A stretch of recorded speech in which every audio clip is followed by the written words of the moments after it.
Everyone, welcome है। अपना time में सभी का वेलकम है। एक बार फिर से आज मैं एक नए सब्जेक्ट के साथ आ गई हूँ और आज का जो है वीडियो है वो है वट सावित्री पूजा। तो ये वट सावित्री पूजा क्या है, सबसे पहले ये जानते हैं। तो ये जो वट सावित्री पूजा है ना, ये हमारे बिहार में मिथिलांचल में बहुत ही लोकप्रिय है। और ये वट सावित्री का पूजा जो है ये बरगद के पेड़ का पूजा किया जाता है और इसे विवाहित महिला जो है पूजा करती हैं।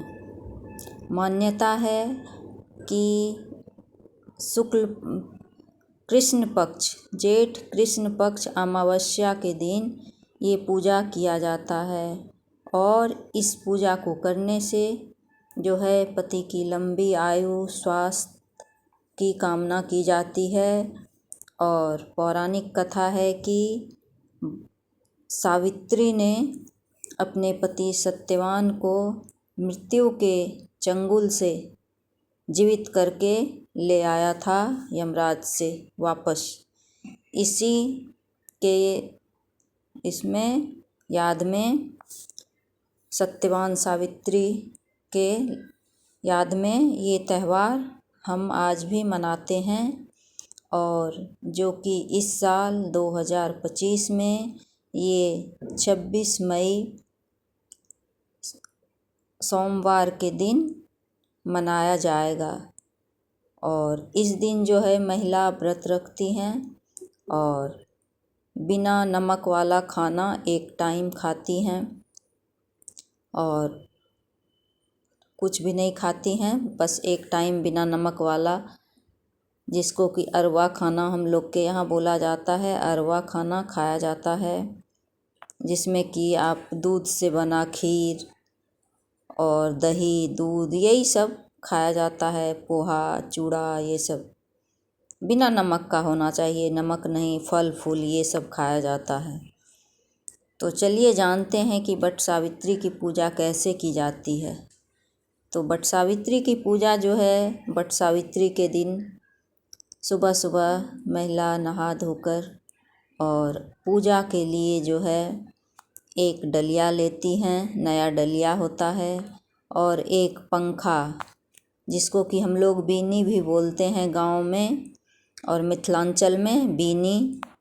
और फल जितने तरह का है अभी मौसम का, आम लीची केला सेब नारंगी, और हमारे यहाँ का बिहार का प्रसिद्ध ठेकुआ और पिरुकिया बनाया जाता है। और मिठाई जो भी आप चाहो वो अपने पसंद अनुसार खरीद के, और इसमें जितना भी सामग्री होता है सुहागन स्त्री का, महिला का सिंदूर चूड़ी अलता बिंदी नेल पॉलिश काजल, जितना तरह का जो है 16 श्रृंगार की सामग्री, और कच्चा धागा गंगा जल लोटा में लेके और सारे चीज़ को लेके वट वृक्ष बरगद के वृक्ष के नीचे जाते हैं। और वहाँ जो है पंडित रहते हैं और फिर महिलाएं सब जल प्रसाद ये सब अर्पण करने के बाद वट वृक्ष का जो है वो घूमती हैं। वट वृक्ष का 7 बार घूम के और 7 बार वो जो कच्चा धागा होता है उसको भी उसमें लपेटते जाती हैं। और वो जो बीनी होता है पंखा और गंगा जल और हाथ में एक फल लेकर और एक बरगद का पत्ता लेकर वो 7 बार घूम घूम कर और बरगद के पेड़ को जल चढ़ाते हैं और पंखा से उनको होंक होंक के पंखा हवा करके ठंडा करते हैं।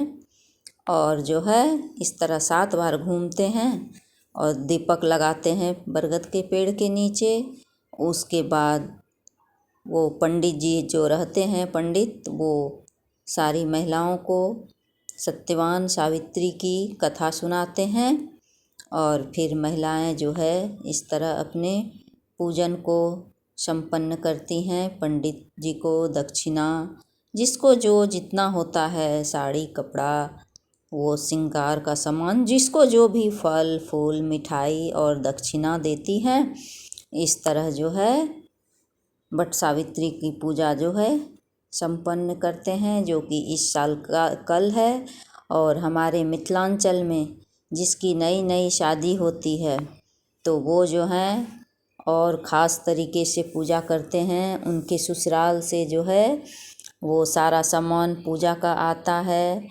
और वो जैसे हम लोग एक से करते हैं तो उन लोग जो है सारा चीज़, जितना भी चीज़ रहेगा वो 14 रहता है। जो जैसे 14 पंखा, 14 डलिया, 14 फल का जो जो भी है वो 14। और उसके बाद जो है वो नई जो शादी हुई रहती है उनके पति भी आते हैं और गांठ जोड़कर जो है बरगद के पेड़ के नीचे दोनों पूजा करते हैं। उसके बाद व्रत रखते हैं और फिर 14 सुहागिन स्त्री, कम से कम 14 सुहागन स्त्री को खाना, अरवा खाना खिलाकर बिना नमक का, जैसे खीर पूड़ी मिठाई फल आम जो भी खिलाकर, उसके बाद जो है उनको वो पंखा, जो एक एक पंखा पे जितना भी सामान है, फल फूल हर पंखे पे चढ़ाया जाता है। बीनी पे फल फूल सामग्री जितना भी है, सुहाग का सामग्री या डलिया है तो एक एक डलिया सारी सुहागन स्त्री को दिया जाता है। कम से कम 14 तो होना चाहिए। उसके बाद आपकी इच्छा, आप जितना ज़्यादा को खिला पिला सको, जो कर सको, लेकिन वो 14 तो होना ही चाहिए। और इस तरह महिलाएं अपने पति की सुहाग के लिए कि जैसे सत्यवान और सावित्री का वो अपने पति को ले आई यमराज से छीनकर और अजर अमर हो गए, उसी तरह महिलाएं अपने पति के स्वास्थ्य की कामना और सुहाग की कामना के लिए ये व्रत रखती हैं। और ये व्रत करने से सच में घर परिवार में खुशियाँ आती है और सुहागन स्त्री को ज़रूर करना चाहिए। वैसे तो ये मिथिलांचल का है व्रत, लेकिन अब जो है ये हर जगह धीरे धीरे, क्योंकि अच्छा काम करने में तो कोई ये नहीं है कि ये मिथिलांचल का है कि ये इसका है उसका है। अच्छा बात जो भी है, अच्छा चीज़ जो भी है वो सभी कर सकते हैं। और इस तरह धीरे धीरे सब जगह ये फैलने लगा है और ज़रूर करना चाहिए। चलिए मैं अब ये वीडियो यहीं समाप्त कर रही हूँ। अगर पसंद आए तो लाइक कमेंट शेयर ज़रूर करना और सब्सक्राइब कर लेना मेरे चैनल को, क्योंकि मैं बहुत अच्छे अच्छे वीडियो और शॉर्ट्स फ़नी बनाती हूँ। तो लाइक कमेंट शेयर ज़रूर करना। कैसा लगा ये जानकारी। और नमस्कार सभी को।